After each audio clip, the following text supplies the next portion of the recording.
تخيلوا ان تمثال رمسيس الثاني كان ليه جواز سفر.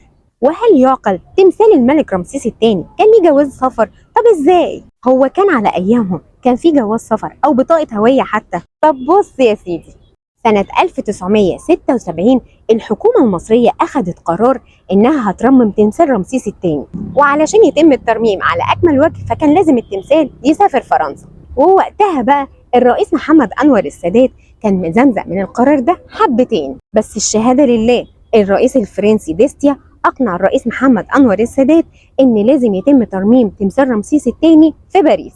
ولما اقتنع الرئيس أنور السادات بنقل تمثال رمسيس الثاني لباريس، فبسرعة الحكومة المصرية جهزت جواز سفر لتمثال رمسيس الثاني، وده علشان بس يتم نقل تمثال رمسيس الثاني للأراضي الفرنسية على هيئة ملك يتم استقباله بشكل رسمي. أصل خدوا بالكم ده مش أي تمثال، ده تمثال الملك رمسيس الثاني. وفعلا استقبلوا التمثال استقبال يليق بعظمته. والهدف بقى من سفر تمثال رمسيس الثاني إنهم كانوا عايزين يعرفوا أسرار وخبايا القدماء المصريين.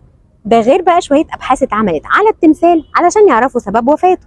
عرفتوا بقى ليه اتعمل لتمثال الملك رمسيس الثاني جواز سفر؟ أصل ده تمثال رمسيس الثاني اللي لازم يتعمل له الحاجة اللي تليق بمقامه وعظمته حتى لو كان تمثال.